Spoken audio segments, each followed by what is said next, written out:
भैया चाचा रे बाइक उसके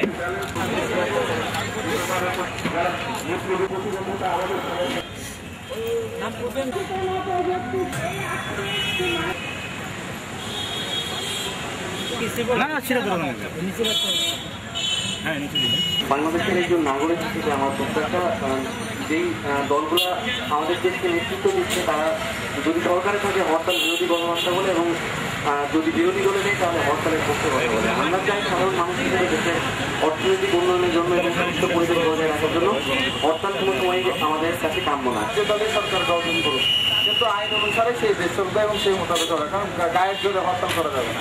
কেউ এই সাপোর্ট করবে দেশের কোনো একটা ক্ষতি হোক, এটা পার্টিগতভাবে না নিয়ে সবার নেওয়া উচিত। হরতাল চাই না, শান্তি সবকিছু বন্ধ হয়ে যাচ্ছে।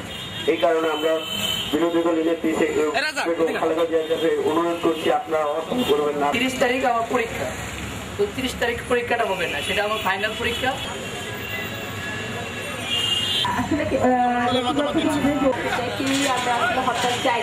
আমার বিএনপি যখন ক্ষমতায় ছিল তখন বিএনপি বলেছে হরতাল অবৈধ, আইন করে হরতাল বন্ধ করা হবে।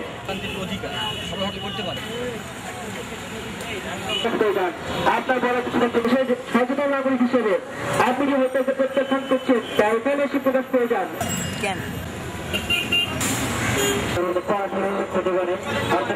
পরীক্ষা দিতে পারি না, যখন হরতাল আগে হরতাল হয়েছে আমরা পরীক্ষা আমাদের সময় বলে পরীক্ষা দেওয়া হয়েছে।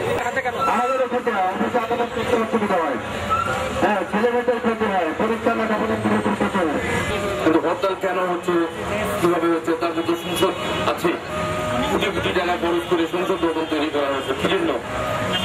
ওখানে দপ্তর, ওখানে তার কত চোর আছে, ওখানে চেয়ারতে মারামারি করে হাত আছে, পাও আছে, মানে কথাবার্তা বলি। আমরা 2 টাকা দিয়ে আমরা 5 লক্ষ টাকা দিচ্ছি, আপনাদের তখন আমাদের 100 টাকা দিয়ে সেল যেতে যেতে হয়। বাজার ঘাটে আমাদের কাজ করবো আমাদের একদিন যদি বন্ধ হলে সেদিন আমাদের কষ্ট। তাই আসলে হরতালের বিরুদ্ধে আমরা হরতাল কখনোই আমরা চাই না, যে কোনো মানুষ দলের কারণেই হরতাল আমাদের আসলে হরতাল আমাদের সমস্যা, জনগণের জন্য, চাকরিজীবীর জন্য, সবার জন্যই ক্ষতিকর জিনিস। সব দিক দিয়ে যে দিক দিয়ে যাবেন সেই দিক দিয়ে হরতাল ক্ষতি, হরতাল কোনো লাভবানের কোনো জিনিস না। রাস্তায় বেরোতে জীবন মানের কোনো নিরাপত্তা নেই, কোন সময়কে আক্রমণ করে গাড়িটা জ্বালিয়ে দেয়। হ্যাঁ, সুতরাং হরতাল আমরা চাই না, আমরা হরতাল চাই না বলে আসতে আমরা সাপোর্ট দিতাম। এখন আমরা দেখছি রাজাকার 71 রাজাকার বাঁচানোর জন্য তার হোলাকে কেবল গেছে উঠেছে এগুলো রক্ষা করার জন্য আর বায়ু উত্তর করার জন্য আজকে আমাদের জনগণের এই আলো দিচ্ছি। আমরা দীক্ষা জানাই, আমরা খালেদা জিয়ার এই ইয়াতে আমরা দীক্ষা জানাই। আমরা চাই তার কাছ থেকে একটা মানে ভালো কিছু, কারণ উনি একজন মুক্তিযোদ্ধা স্ত্রী, উনি কি করে এত গোষ্ঠী লোকের উনি সংসার করেন, কারণ ওনার স্বামী সেটি মুক্তিযোদ্ধা লাগাচ্ছে রোগের বিরুদ্ধে যুদ্ধ করার জন্য, আর উনি আজকে মুক্তিযোদ্ধা রক্তের বিনিময় পতাকা, সে পতাকা আজ রাজাকার গায়ে উঠে দিচ্ছে, ওর রক্তটা থাকা উচিত না, উনি নাকি বলে একজন মুক্তিযোদ্ধা স্ত্রী। আমি বিখ্যাত ওনাকে সে সালটাকে ওনাকে অনুরোধ করবো আমরা কষ্ট দিয়ে না ইন্ডিকেট করি, দ্রব্য মূল্য সবচেয়ে দাম বাধ্য করে দিই, এটাকে মানুষকে অপরাধী দিয়ে না। অনেক খরচ হয়ে গেছে, হরতাল মানি না, হরতাল বিকল্প দুটা আছে, হ্যাঁ ওটাই করে। তবে আমি হরতাল করার আমার অধিকার আছে, আর হরতাল বাঁচা করার জনগণের অধিকার আছে। অনুরোধ করবো আপনি হরতাল বন্ধ করেন, হরতালের সমস্ত নষ্ট করেন, হরতাল বন্ধ করেন। খালেদা জিয়ার বারে বারে বলতেছি আপনি হরতাল বন্ধ করেন। এই হরতাল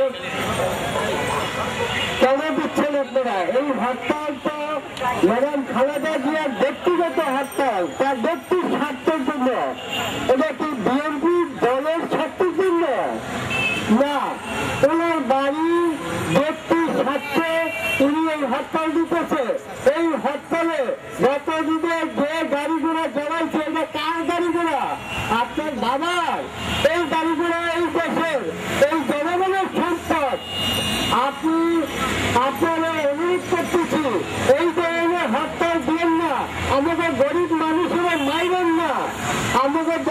সম্পদ নষ্ট করেন না।